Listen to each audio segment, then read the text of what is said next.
Guys, how are you? I hope you will be fine. So today I'm going to start from lecture number 10.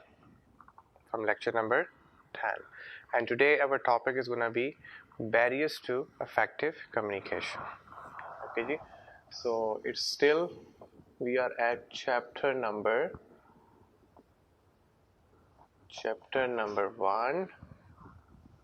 Our topic is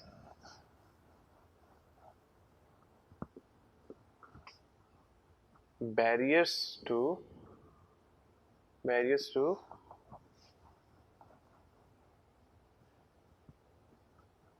effective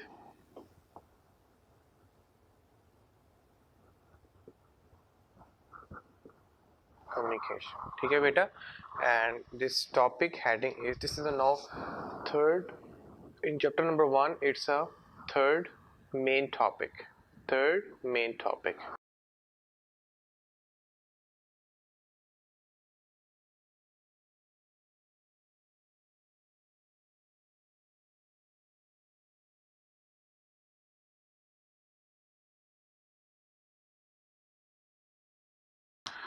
And yes, okay beta, I told you before before going to the main topic, main explanation of that topic, we have to understand what the heading is saying itself. So we have to understand what is meant by barriers. Barrier is something that cannot move you. Okay, something that, like जो घर के बाहर जो बाड़ होती है, जो हम जो सेफ्टी ग्रिल लगाते हैं बेसिकली, वो एक बैरियर होता है.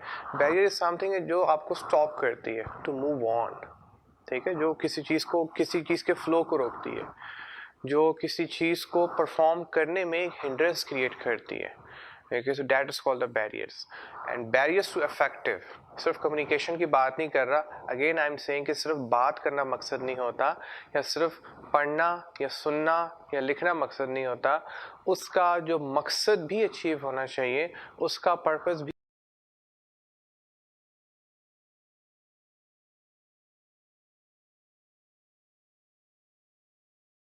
उसके ऑब्जेक्टिव, उसके गोल को अचीव करना, उसकी डेस्टिनेशन, उसके एंड मीन्स को अचीव करना, that is called the effective. आप इफेक्टिव इंटरव्यू कह सकते हैं. इफेक्टिव इंटरव्यू मीन्स के जहाँ पे हम इंटरव्यू में कैसे सक्सेसफुल हो सकते हैं. इफेक्टिव सीवी मीन जहाँ पे हम इतनी अच्छी सीवी बनाएं कि वो हम शॉर्ट लिस्ट हो जाएं. ठीक है जी. इफेक्टिव जॉब मीन आपको जैसे जॉब करनी चाहिए आप वैसे जॉब परफॉर्म कर रहे हैं. ठीक है. इफेक्टिव बिजनेस मीन जैसा आपको बिजनेस परफॉर्म करना चाहिए, जैसे आपके बिजनेस को परफॉर्म करना चाहिए, वैसे बिजनेस परफॉर्म कर रहा है in terms of the profit, in terms of the sale और in terms of the growth. Okay जी. सो बेटा, अब आपको अंडरस्टैंड हो गया कि बैरियर्स टू इफेक्टिव कम्युनिकेशन के आप जब आप बात करते हैं या जब आप मैसेज कन्वे करते हैं, तो मैसेज कन्वे करने में बेटा वो कौन कौन से प्रॉब्लम्स हो सकते हैं कि जो उसमें एक हिंड्रेंस क्रिएट कर सकते हैं, वो कौन कौन से इश्यू हो सकते हैं, वो कौन कौन से चैलेंजेस हो सकते हैं कि जो आपको प्रॉपर मैसेज कन्वे करने में ओके प्रॉब्लम या चैलेंज वो क्रिएट कर सकते हैं. सो let me go through word by word from the book. So I'm going to go through the book as of a topic. Okay ji. So आज हम mainly दो पढ़ने वाले हैं. The first one is the barriers to effective communication और दूसरा जो है improving communication. ठीक है बेटा. Okay ji. So I'm going to go through the definition.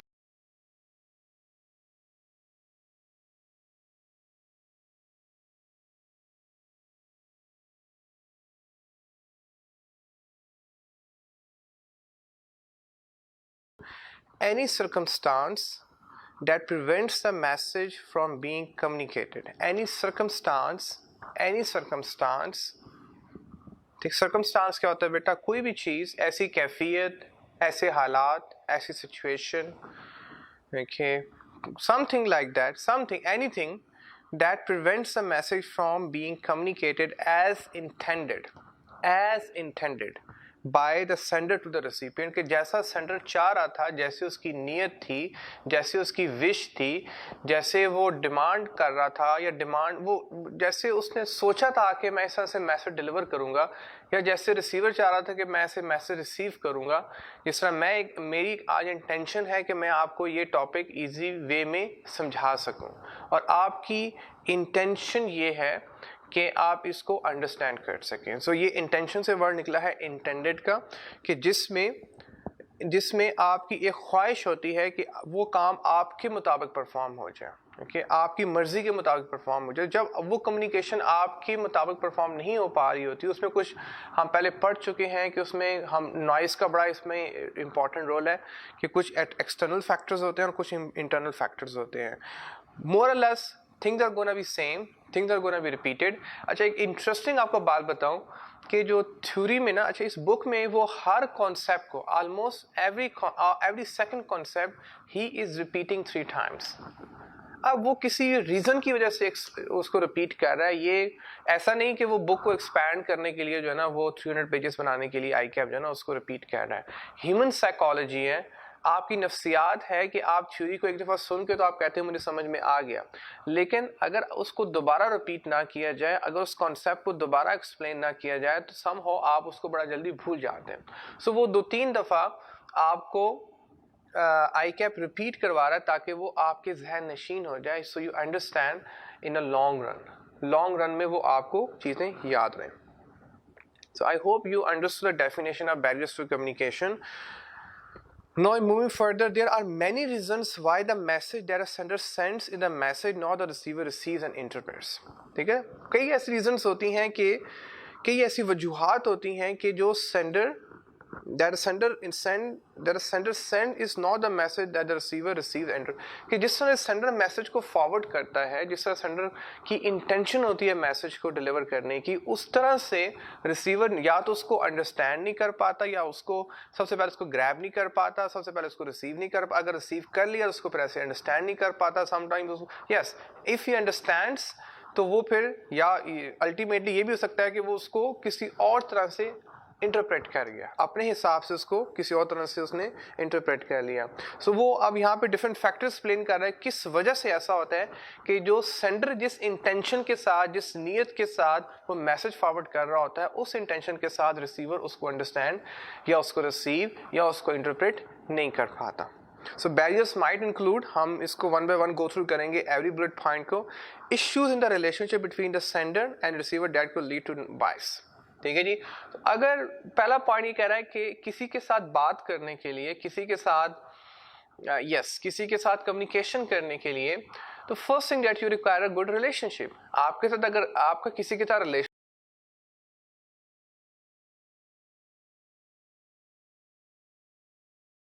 you're not going to have a good communication. So in order to have effective communication, you are supposed to have good relation। जितना relationship अच्छा होगा, इतना ही आप Frank होगे और इतना ही आप पंजाबी में कहते हैं खुले डुले होके आप उनके साथ कम्युनिकेशन, जिनके साथ आप कम्युनिकेशन करना चाहते हैं। तो बायस होता है बेटा कि जब आपका रिलेशनशिप ठीक नहीं होता तो आप उसके साथ कॉन्शियसली आप उससे दूर होना शुरू हो जाते हैं। आप जहाँ उसको देखते हो आप मुंह मोड़ लेते हो। होता है ना सम टाइम के एक पर्सन है जिससे आप लड़ाई हुई हुई है, एक दोस्त है जिसे एक लड़का है या एक व्हाट्सएवर एक लड़की है जिससे आपकी लड़ाई हुई हुई है सपोज, ओके जी। सो जब भी आप वो सामने आएंगे, वो पर्सन सामने आएगा जिससे आपकी लड़ाई हुई है, तो आप फौरन मुंह टर्न कर लेते हैं। होता है ना सम टाइम ऐसा। तो ये कहना चाह रहा है कि डैट कैन लीड टू बायस, कि जहाँ पे आप इंटेंशनली, जहाँ पे आप कॉन्शियसली ओके अपनी कम्युनिकेशन को ट्विस्ट कर देते हैं, आप जो है ना उससे फर्क करते हैं, ठीक है। You somehow behave negatively toward that person, आपका बिहेवियर नेगेटिव हो जाता है या आपकी कम्युनिकेशन थोड़ी सी हार्श हो जाती है। There are different ways to have the biasness. इंशाल्लाह वी डिस्कस डिटेल के बायसनेस क्या होती है और किस तरह से इम्पैक्ट करती है। दूसरा है बेटा noise, that we discuss already. अब नॉइस को उसने डिफरेंट पॉइंट्स को उसने डिफरेंट बुलेट पॉइंट्स में एक्सप्लेन कर दिया।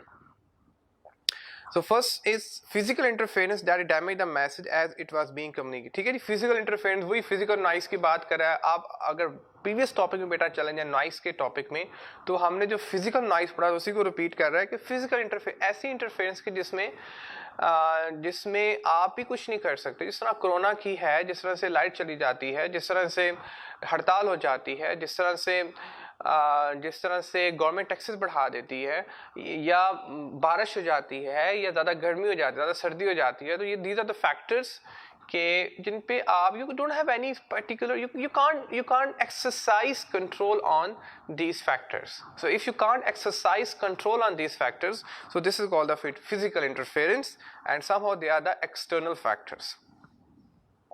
उसके बाद बेटा थर्ड पे है confusing and conflicting messages leads to distortion, कि अगर आपको मैसेज अगर वो समझाने में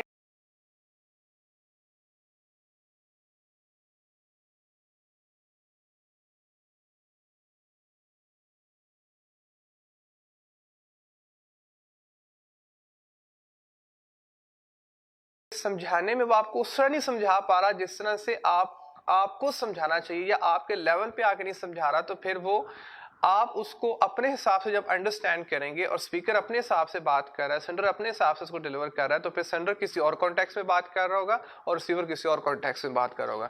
जब दोनों की कॉन्टेक्स्ट मैच नहीं करेंगे तो definitely there is gonna be a huge distortion that we discuss before, के जहाँ पे सेंडर और रिसीवर कम्युनिकेशन तो आपस में कर रहे होते हैं, बातचीत तो चल रही होती है, कम्युनिकेशन तो फ्लो इन हो रही होती है, लेकिन दोनों की डायरेक्शंस डिफरेंट होती हैं, दोनों के मोटिव्स मतलब दोनों की इंटरप्रिटेशन डिफरेंट हो जाती हैं। ठीक है, दोनों के पर्पसेस समहाउ डिफरेंट हो जाते हैं। जी, उसके बाद बेटा fourth bullet point is selecting the wrong channel.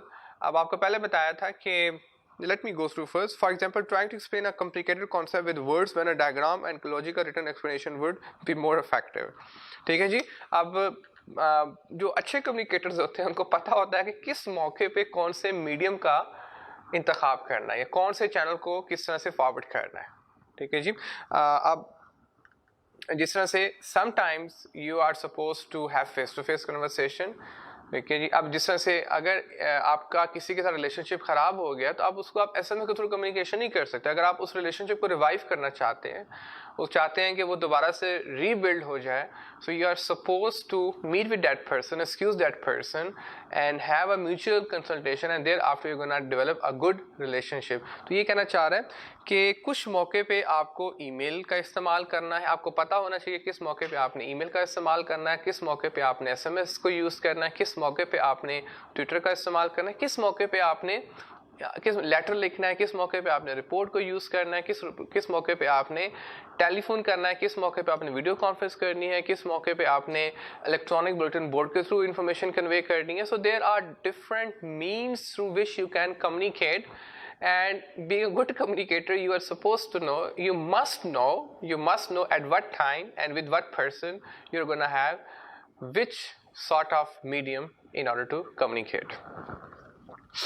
ठीक है बेटा, सो ये कहना चाह रहा है कि अब आप वर्ड के थ्रू एक्सप्लेन कर रहे हैं कॉन्सेप्ट को, लेकिन वो कॉन्सेप्ट जो ज़्यादा बेहतर तरीके से एक्सप्लेन हो सकता है वो डायग्राम के थ्रू एक्सप्लेन हो सकता है। और जो भी बेटा जो कॉम्प्लिकेटेड कम्युनिकेशन होती है,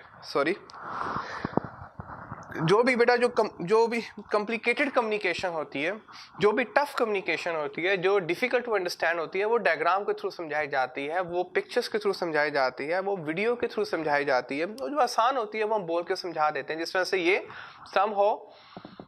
टेक्निकल भी है, लेकिन ये ज़्यादा बोलने वाला काम है इसमें। अब क्यूएम है वो ज़्यादा टेक्निकलिटीज़ का है, ये लाइफ कोर्स है। जो लाइफ कोर्सेज होते हैं बेटा वो बोल के सिखाए जाते हैं, और जो टेक्निकल कोर्सेज होते हैं उनकी डायग्राम बनानी होती हैं या उनकी पिक्चर्स या उनको किसी और वे में कन्वे करना होता है। जिस तरह से आप क्यूएम गो थ्रू कर रहे होंगे, तो क्यूएम जो है वो या आईटी जो है ये टेक्निकल है, ये दे आर हाईली टेक्निकल। तो इनके लिए वो डायग्राम्स बनानी पड़ेंगे, बार टेबल्स बनाने पड़ेंगे, व्हाइट बोर्ड का इस्तेमाल करना पड़ेगा। लेकिन जो लाइफ स्किल के कोर्सेज होते हैं, जो इन्हें कहते हैं बेटा सॉफ्ट स्किल्स कोर्सेज, जो आपके लाइफ से रिलेटेड होते हैं, जो आपकी ज़िंदगी से रिलेटेड होते हैं, जिसमें आपकी ज़िंदगी डायरेक्टली इम्पैक्ट हो रही होती है, तो इनके लिए बेटा हम क्या इस्तेमाल करते हैं? Speaking, right, the way I am communicating with you. So don't worry, okay, I know which course I have to take in. अगर मैं आपको QM पढ़ा रहा होता बेटा, even though I can teach you QM, I can teach you IT, I can teach you English, अगर मैं आपको QM पढ़ा रहा होता तो आप मुझे मोस्टली व्हाइट बोर्ड पे देखते, ठीक है। अगर मैं आपको IT पढ़ा रहा होता तो आप मुझे मोस्टली व्हाइट मीडिया, उस पर मल्टीमीडिया पे देखते, मैं आपको वो दिखा रहा होता कि वर्ड कैसे वर्ड को कैसे फंक्शन करते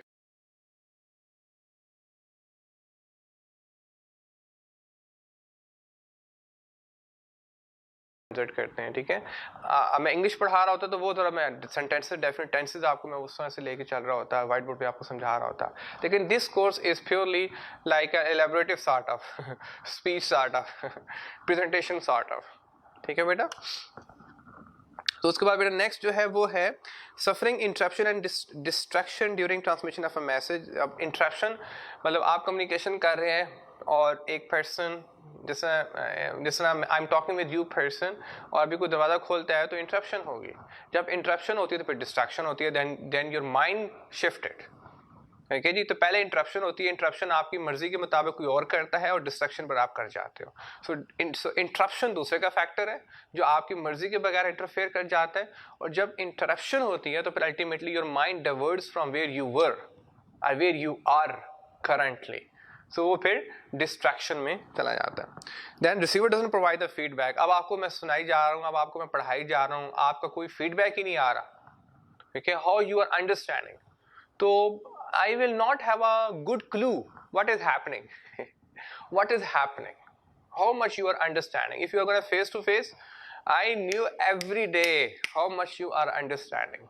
Okay, आपके फेशियल एक्सप्रेशन मुझे बता देते, आपका आई कांटेक्ट मुझे बता देता, okay, लेकिन अब मैं आपके सामने विचुअल डिस्कशन कर रहा हूँ तो somehow it's difficult for me to know what is happening at that end.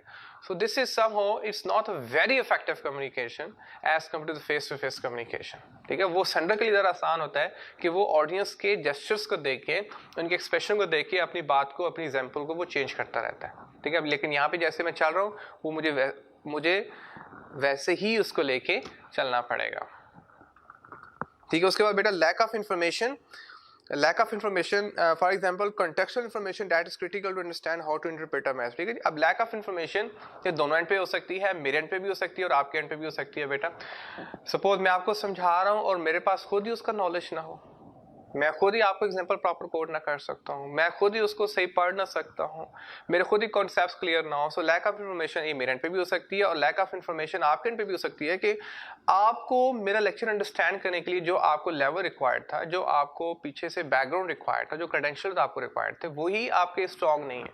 So then it's difficult for you to understand my lecture, ठीक है जी। तो ये कहते हैं फॉर कॉन्टेक्सचुअल इंफॉर्मेशन बेटा ये होती है कि उस कॉन्टेक्स्ट में जो बात की जा रही है, जैसे क्यूएम का कॉन्टेक्स्ट है वो डिफरेंट है। अब क्यूएम के लिए आपको क्यूएम के लेवल पे आना पड़ेगा, बेसिकली बीसी के लेवल पे आना पड़ेगा और टीचर के लेवल पे आके आपको थोड़ा बहुत अंडरस्टैंड करना पड़ेगा, ठीक है। अब थोड़ा अपने आप को अपग्रेड करना पड़ेगा। अब टीचर थोड़ा सा अपने को डाउनग्रेड करता है, मोस्ट लाइकली अपने को बहुत डाउनग्रेड करता है समटाइम्स, ऐसे एग्जाम्पल्स कोड करता है जो बिल्कुल बेसिक्स होती है, जैसे आपको मैं समझा रहा हूँ तो बिल्कुल स्क्रैच से समझा रहा हूँ। I am not telling you advanced examples, okay, because if I go through the advanced examples so वो कैफ के बच्चे तो probably understand कर लें somehow, या फाइनल मॉड्यूल के बच्चे तो understand कर लें, but you are not in a position to understand the advanced examples. So I'm taking it from the scratch. तो ये कहना चाह रहा है कि contextual information के मुताबिक अगर आपने इंफॉर्मेशन ना दी, इवन कि आपके पास नॉलेज बहुत ज़्यादा है एट टाइम्स,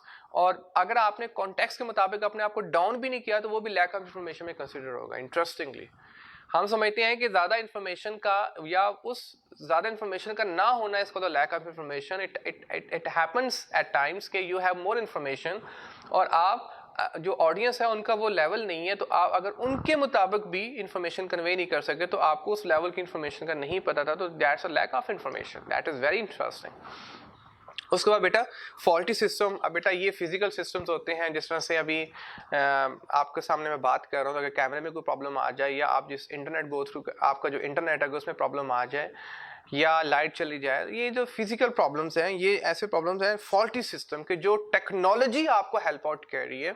अगर टेक्नोलॉजी में कोई प्रॉब्लम आ जाए, मोबाइल में कोई प्रॉब्लम आ जाए या आपके लैपटॉप में कोई इश्यू आ जाए, या हमारे कैमरे में कोई इशू आ जाए तो that is called the faulty systems, इससे भी हमारी कम्युनिकेशन इंपेयर हो सकती है। देन स्टीरियोटाइप अजम्पशंस, बेटा this is very interesting topic. Stereotype assumption that the recipient has a particular level of understanding. हम बेटा पहले से ही ना सुनी सुनाई, स्टीरियोटाइप होता है सुनी सुनाई बातों पे यकीन रखना, सुनी सुनाई बातों पे। लाइक आपने बचपन से सुना कि चाइनीज राइस खाते हैं, हमने अपने कल्चर में ये देखा कि चाइनीज राइस खाते हैं। अब चाइनीज सिर्फ राइस नहीं खाते, आपको पता है वो क्या, मतलब क्या कुछ नहीं खाते। अगर आप चाइना में जाएं तो अगर वुहान में आप जाएं कि जहाँ से वो अभी कहते हैं जी जहाँ से कोरोना की शुरुआत हुई है, तो वो क्या कुछ नहीं खाते। तो हाँ, लेकिन हम यही समझते हैं कि चाइनीज सिर्फ राइस खाते हैं। अनदर एग्जाम्पल कुड बी, जिस तरह से हम कहते हैं कि फीमेल आर मोर इमोशनल, ये इंशाल्लाह stereotype is a full topic in chapter number 4 and we discuss every example there.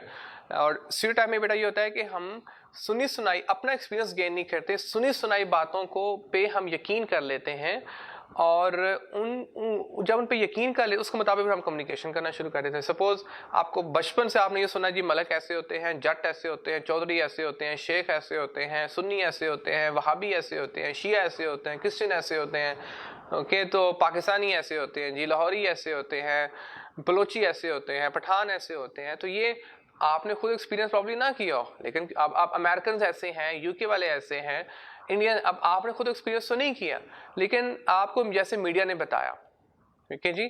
और ये हमारे हदीस भी है कि एक मोमिन, एक मुसलमान के लिए, एक शख्स के लिए झूठा होने के लिए इतना ही काफ़ी है कि वो सुनी सुनाई बात को आगे उस पर रिसर्च ना करे, उस पर इन्वेस्टिगेशन ना करे, उस पर गो थ्रू ना करे, उसको खुद एनालिसिस ना करें। तो this is called the stereotype assumption. ये बड़ी खतरनाक होती है बेटा कि आप दूसरों के एक्सपीरियंस को अपना एक्सपीरियंस समझ लेते हैं, दूसरों की एक्सप्लेनेशन को अपनी एक्सप्लेनेशन समझ लेते हैं, दूसरों के माइंड सेट को आप अपना माइंड सेट, तो you are prisoner of other people thought, you are the prisoner of other people's thought, you are not free, you're not enjoying freedom because your thoughts are being imposed by the other people. So stereotype assumption that the recipient has particular level of understanding, already he has developed a certain kind of a mind that ये इस तरह से होती है क्योंकि मुझे उसने बताया था, मेरे दोस्त ने मुझे बताया था। एट टाइम इट हैपेंस बेटा कि आपके दोस्त की लड़ाई हुई किसी के, उसने कहा यार ये बंदा सही नहीं है यार, ओके, अब उस शख्स की लड़ाई वो अब आपको बता रहे हैं, इस पर्सन के साथ आपने बात नहीं करी कि बंदा ऐसा है, बंदा वैसा है। अब क्या पता आपके दोस्त का उसकी क्या बात हुई है, किस बात पे उसकी लड़ाई हुई है। अब उस दोस्त की बेस पे, उस शख्स जिसने आपको कहा है कि यार ये शख्स ऐसा, उसकी बेस पे आप उस तीसरे शख्स के साथ रिलेशनशिप खराब करने वाले हो। आपको अपना एक्सपीरियंस लेना चाहिए कि वो क्या वाकई वो शख्स ऐसा है। क्या पता उन दोनों के आपस में अंडरस्टैंडिंग ना हुई हो, आपके उसकी अंडरस्टैंडिंग डेवलप हो जाए।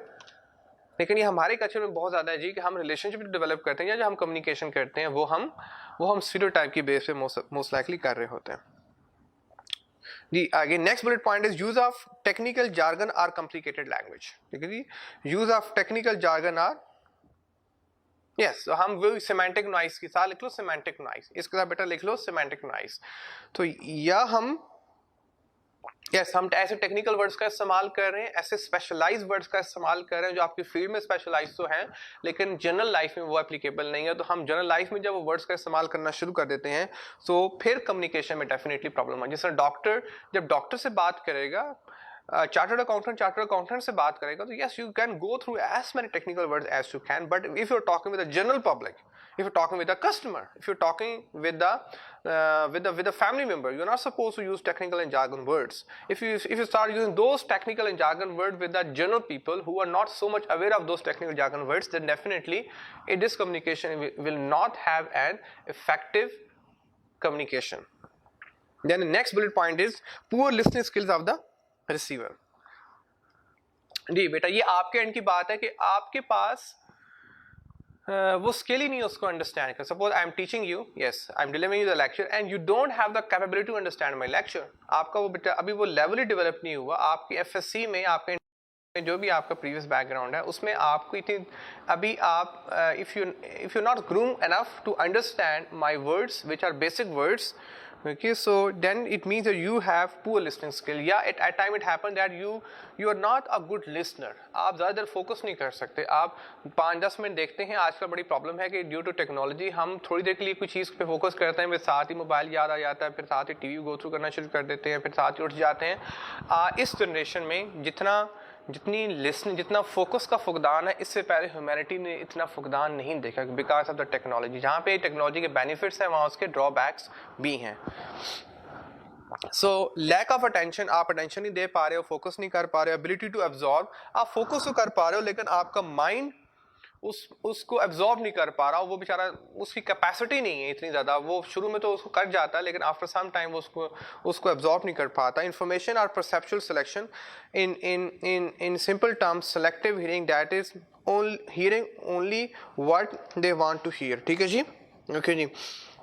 इंफॉर्मेशन और परसेप्चुअल सिलेक्शन बेटा ये होती है, याद रखना, परसेप्चुअल सिलेक्शन ये होती है, मैं बाद में डिटेल में डिस्कस करूँ, बल्कि आगे आ भी रहा है सिलेक्टिव परसेप्शन। और परसेप्चुअल सिलेक्शन आपको सिर्फ ये बेटा जल्दी से गो थ्रू कर दूं कि जहां पे आप अपने मुताबिक सुनना चाहते हैं, मतलब आप जहां पे जो टॉपिक आपको अच्छा लग रहा है वो आप सुनोगे सिर्फ, या जो टीचर आपको अच्छा लग रहा है सिर्फ उसी को आप सुनोगे, कि जो आपको स्पीकर अच्छा लग रहा है सिर्फ उसी को आप सुनोगे, या जो पर्सन आपको अच्छा लगे उससे बात करोगे। This is called the perceptual selection, जहां पे हम अपनी पांचों सेंसेस, जो हमारी पांचों सेंसेस, परसेप्शन बेटा होती है 5 सेंसेस आपके हवासे खमसा, जहां पे आपकी आंखों को या कानों को या नाक को या कान को या आपकी टच को, जो चीजें अच्छी फील हो रही हैं, you just go for those things.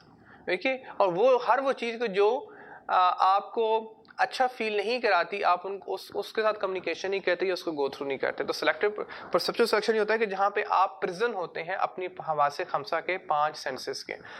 Okay, so perceptual selection, अगर आपने सीए करना है तो हर टॉपिक आपको गो थ्रू करना है, हर टीचर को आपने गो थ्रू करना है, चाहे आपको पसंद है या नहीं है, चाहे आपको टॉपिक आपकी मर्जी का है या नहीं है। लेकिन आप बीसी में सपोज आप अगर there are 100 topics, and after 100 topics you just go through 20-30 topic, you like those topic, 70 topic you don't like and you don't go through, that's not gonna happen. If whether you like, whether you don't like, you have to go. But when you start listening, when you start going through certain things because you like that one, जिसमें perfect example बेटा जो channels होते हैं, आप वही channel go through करते हो कि जो आपको पसंद होता है। क्या वो दूसरे चैनल में ज़्यादा अच्छी बात हो रही है, but you don't go through that channel, okay? But you only go through that channel, that movie, that book that you like most. तो इससे होता ही है कि आप sometimes, क्योंकि most of the time आप इफेक्टिव कम्युनिकेशन से निकल के इनइफेक्टिव जाते हैं, क्योंकि अब आप अपनी गर्ज को आगे लेके चल रहे हो, आप रियलिटी को नहीं लेके चल रहे, फैक्ट को लेके नहीं चल रहे, बल्कि जो आपका नफ्स आपको कह रहा है आप उसके मुताबिक फॉलो कर रहे हो। That's called selective perceptual selection. In simple terms selective hearing कि आप सिर्फ वो सुनना चाहते हो कि जो आपको पसंद है जी। ओके बेटा, उसके बाद बेटा non verbal signs that contradict a verbal message, for example shaking a head which would imply no while actually saying yes. Non verbal sign बेटा, अब एट टाइम इट हैपेंस के हर कल्चर के आपको पता है डिफरेंट साइंस होते हैं, जिस तरह से इसका मतलब हमारे कल्चर में क्या है, thumbs up, very good, okay. लेकिन कुछ कल्चर में यही साइन जो है, if you are in some other countries like Afghanistan, like Italy, okay, तो अगर वहाँ पे इस तरह से करोगे तो इसका कुछ और मतलब निकलेगा, it's gonna be very bad meaning. अच्छा, हमारे यहाँ इट मीन्स यस, जब हम ऐसे नॉर्मल बेटा होता है जहाँ पे हम एक्सप्रेशन देते हैं, यहाँ पे हम बोलते नहीं हैं, we don't speak on, okay, जहाँ से हमारी बॉडी इन्वॉल्व होती है। So when we say like this it means yes, लेकिन in India interesting it means no. Understand? In India it means no. In our culture it means yes. In India it means no. तो हर culture के different expressions होते हैं और कुछ universal होते हैं, लेकिन मोस्ट लाइकली कल्चरल होते हैं। जो कल्चरल होते हैं, अगर आप दूसरे कल्चर में बात करें, जिस तरह से अगर आपने किसी को मिलना है तो हमारे यहाँ जो मिलने का कॉन्सेप्ट है वो हैंडशेक है, ओके जी। अगर आप गाँव वगैरह में जाएँ तो वहाँ मिलने का कॉन्सेप्ट ये है कि वो इनफॉर्मली जादू की जप्फी डालते हैं, जादू की जप्फी जादू मतलब वो ऐसे पकड़ते हैं और वो ऐसे करते हैं।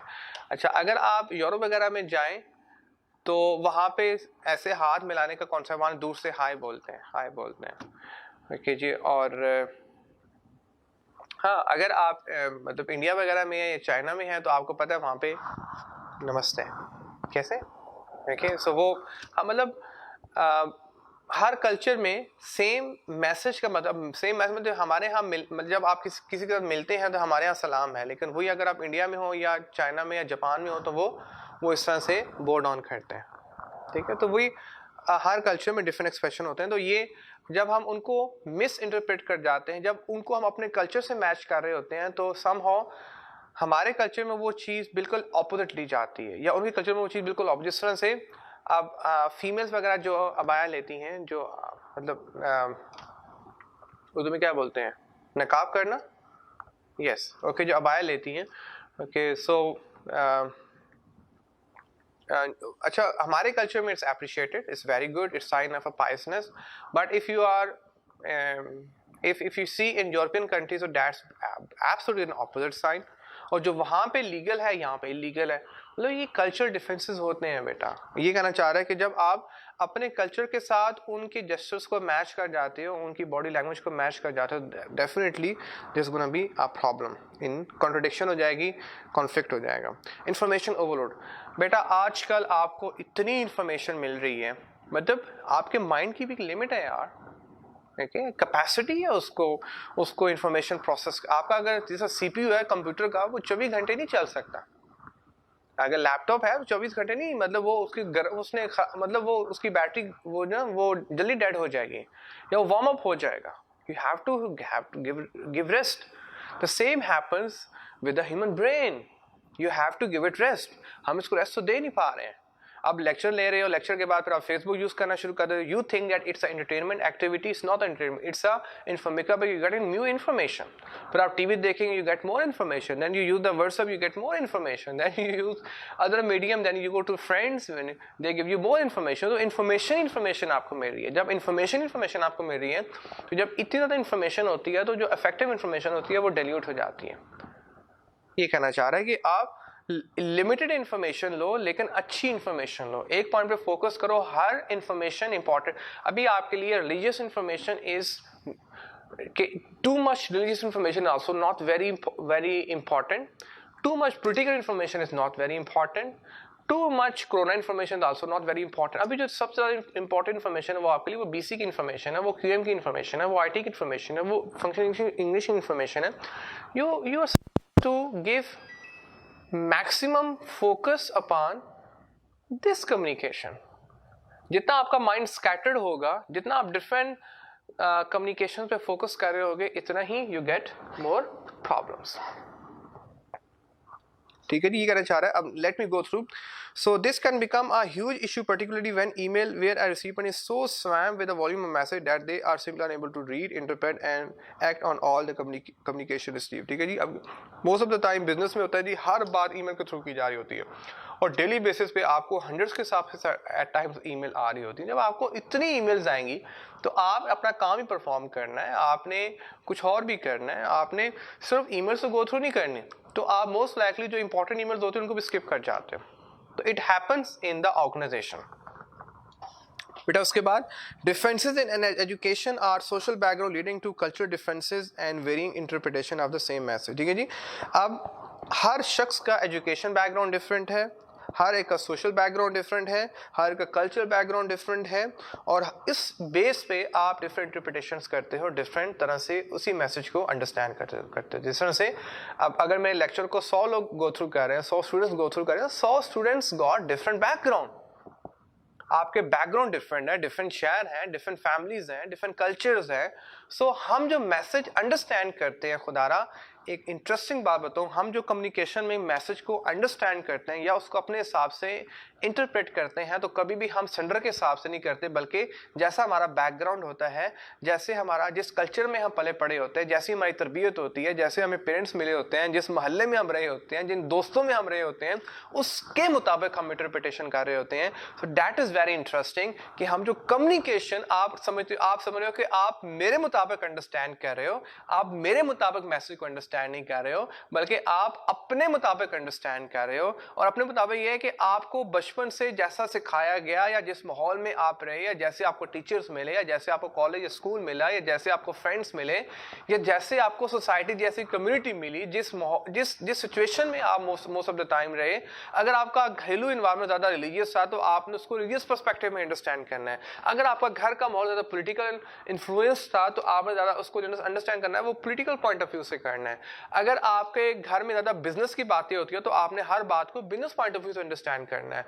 सो हर शख्स की, हर स्टूडेंट की इंटरप्रिटेशन डिफरेंट होने वाली है। डिपेंड ये कहना चाह रहा है कि जब आप अपने ज़्यादा उसमें चले जाते हो अपने कल्चर के हिसाब से, या जो अफेक्टिव कम्युनिकेशन होती है कि जब आप इन सारी चीज़ों की, से कहते हैं जीरो लाइन थ्योरी, एक कॉन्सेप्ट है जीरो लाइन थ्योरी, कि अपने आप को समझो कि मुझे कुछ नहीं पता, अपने आप को पॉलिटिकल इन्फ्लुएंस से निकाल दो, रिलीजियस इन्फ्लुएंस से निकाल दो, अपने आप को बैकग्राउंड के उस इन्फ्लुएंस से निकाल दो, अपने आप को जब भी आप सुनो ना, आप मेरे लेक्चर को सुन रहे हो, अपने आप को बिल्कुल जीरो पे रखो, जीरो लाइन थ्योरी पे रखो कि आई डोंट नो एनीथिंग।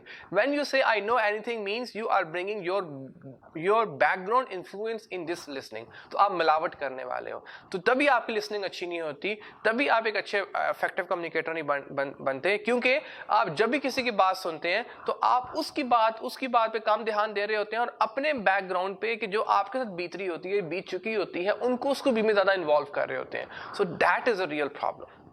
ठीक है, तो जब भी आपने बेटा अंडरस्टैंड करना है तो अपने आप को एब्सोल्युटली, अगर आपने उसको 1000 दफा भी सुना है, बोलो आई डोंट नो एनीथिंग, मैंने बिल्कुल जीरो से अंडरस्टैंड करना है। What other person is saying, मतलब अपना प्रीवियस इन्फ्लुएंस उसमें नहीं लेके आना। जितना आप अपने आप को जीरो लाइन थ्योरी पे रखोगे, जितना आप अपने आप को क्लीन रखोगे, that I don't know anything before and I'm here just to learn something new and you will definitely get something new। ये कहना चाह रहा है कि जब हम अपने बैकग्राउंड से इन्फ्लुएंस होकर बात करते हैं, जब हम अपनी प्रीवियस एजुकेशन से इन्फ्लुएंस होकर बात करते हैं, सो वो कम्युनिकेशन इतनी इफेक्टिव नहीं होती। For example, in many countries around the world a thumbs up is a positive good sign. मैंने बताया था आपको, in many countries around the world a thumbs up is a positive good news gesture meaning okay yes I approve. ठीक है जी, most of the countries में दुनिया के ये ऐसे ही है बेटा, thumbs up mean okay, fine, it's very good, fantastic. Where as in some countries such as Afghanistan, Nigeria and part of Italy, Greece and South America, is it an offensive, obscene insult? ठीक है, it's extreme insult. It is an extreme insult. You understand जी? जिस तरह से I shouldn't say, हमारे culture में भी different fingers perform different functions, okay? So उनके culture में जो सबसे जो obscene जो है, obscene offense जो है, बहुत मतलब ये this is the lowest sort of humility, extreme humility. कि अगर किसी शख्स को आपने, हमारे कल्चर में जब आप बहुत एक्सट्रीम हो जाते हैं तो आप उस तरह के एक्सप्रेशंस देते हैं, तो ये कहना चाह रहा है कि उस कल्चर में ये एक्सट्रीम सॉर्ट ऑफ एक्सप्रेशन समझा जाता है। You have to be careful if you go to Greece, if you go to Italy, some part of Italy, if you go to Nigeria, Afghanistan or South America, you have to be careful not to say like this.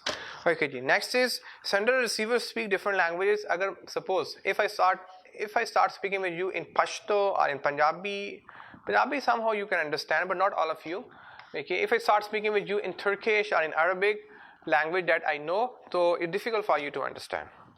ठीक है जी, सो हमें वही language use करनी होती है, उन्हीं अल्फाज का इंतखाब करना होता है कि जो आप भी अंडरस्टैंड कर सकें। Sender receiver dislike each other and don't trust. जो आप एक दूसरे को वैसे ये नेचुरली होता है बेटा। एक बात सच चाहिए बेटा कि अगर 100 बंदे आपसे मिलते हैं ना, तो 100 में 70% 30% पीपल नेचुरली अगेंस्ट यू। मतलब वो क्यों आपके अगेंस्ट है आपको खुद नहीं पता। उनको शायद आपका कलर पसंद नहीं आया, आपकी बॉडी लैंग्वेज पसंद नहीं आई, आपके बाल पसंद नहीं आए, आपके एक्सप्रेशन पसंद नहीं आए। Naturally some people are naturally against you. बेटा बात समझ में आई? मतलब आप 30% पीपल आपने पे फोकस ही नहीं करना। आपने फोकस किस पे करना है? 70% लोगों पे करना है। उनको एक्सेप्ट करो द वे इट इज। आप उनके बारे में कुछ नहीं कर सकते क्योंकि उन्होंने आपको डिसलाइक करना ही करना है, क्योंकि आप हर एक को खुश नहीं दुनिया में कर। प्लीज बी रिमेंबर, आप दुनिया में हर शख्स को हैप्पी नहीं कर सकते। You can't make happy to every person. So accept the situation is. आप अपने एंड पे पूरी एफर्ट करो, आपके एंड पे कोई ऐसी बात ना हो जाए कि वो जिससे नाराज हो जाए या जिससे उनको फील हो कि you are doing not something right, लेकिन अगर उसके बावजूद भी वो कर रहे हैं, सो के लेट इट एक्सेप्ट। हमारी प्रॉब्लम क्या है कि हम उन 70% लोगों को भूल जाते हैं जो the people who are good with us, और हम उन 30% लोगों की टेंशन लेके बैठ जाते हैं that why they are behaving with us like this, they are gonna behave, this is natural phenomena. देखिए दुनिया में अगर हमें प्रॉफिट की बात, अपने प्रॉफिट की, तो उनसे ऊपर कौन सी पर्सनैलिटी थी? ओके, अगर प्रॉफिट के अगेंस्ट भी कितने लोग थे? ओके जी, तो ये कहना चाह रहे हैं। ओके, उसके बाद ये बेटा, the recipient of the information may be biased, the recipient of information may be biased due to personal art, वही बात है बेटा, cultural differences. Suppose if the speaker is suppose Punjabi और आप पठान हो, आप बोलो यार ये पंजाबी है, मैं पठान हूँ, ये तो गड़बड़ है भाई, मुझे तो पठान ही चाहिए। मैं सपोज एक पठान है और आगे जो है वो पंजाबी सुनने वाले हैं, ओके, वो बोले जी नो, ओके यार ये पठान है, मैं तो पंजाबी की बात ही सुनूंगा, तो दिस नॉट गोना हैपन। हम डिफरेंसेस कर रहे होते हैं, सुबह शाम हम कल्चर की बेस पे, ज़ात पात की बेस पे, मज़हब की बेस पे, वेल्थ की बेस पे, स्टेटस की बेस पे, पावर की बेस पे, एज की बेस पे हम डिफरेंसेस कर रहे होते हैं। जब हम ये डिफरेंसेस करते हैं तो डेफिनेटली बाइसनेस क्रिएट होती है, और जब बाइसनेस क्रिएट होती है तो हमारी कम्युनिकेशन इफेक्टिव नहीं होती। उसके बाद बेटा, physical distance between sender and recipient, for example Sydney, Australia, New York, USA, time zone making arranging a video conference difficult. ठीक है जी, अगर आप दूसरे कंट्रीज में बात कर रहे हैं और 3-4 लोग डिफरेंट कंट्रीज में बात, suppose one person is talking from Australia, one is talking from USA, one is talking from Singapore, one is from Dubai and you are from Pakistan, और हर कंट्री का टाइम क्या होने वाला है बेटा, डिफरेंट होने वाला है। अब यहाँ पे you have to be careful. अगर आप पाकिस्तान में रह के आप सुबह 9 बजे एक मीटिंग कंडक्ट करना चाह रहे हैं और वहाँ पे अमेरिका में प्रॉब्ली शाम के 6-7 बजने वाले होंगे और ऑस्ट्रेलिया में कुछ और ही टाइम होएगा, तो you have to be careful कि वो सबके लिए टाइम कन्वीनियंट हो। तो ये कहना चाह रहे हैं कि आजकल जो फिजिकल डिस्टेंस है, क्योंकि अब ग्लोबल दुनिया हो गई है, पूरी दुनिया में कम्युनिकेशन करते हैं, लेकिन एक जो problem still is there, that's a time difference. So we have to take care of the time factor in between. Filtering of the next point is filtering of information. Second last point, filtering of information. बेटा इसको पहले मैं go through कर लूँ. This refer to the standard deliberate suppression or manipulation of information. Deliberate, जहाँ पे sender जो है ना वो जानबूझ के, आज के इंटरेस्टिंग एक बात बताऊँ आपको मैं, जो आपका सोशल मीडिया है, जो आपके न्यूज़ चैनल्स हैं, वो जानबूझ के वो या ड्रामे हैं, जो मूवीज़ हैं, वो आपको दिखाते हैं जो आप देखना चाहते हैं। तो रियलिटी कम शो की जाती है और वो चीज़ दिखाई जाती है कि जो ऑडियंस देखना चाहती है। ठीक है, स्पेशली ड्रामे बनाए जाते हैं, वो ऑडियंस बेस बनाए जाते हैं।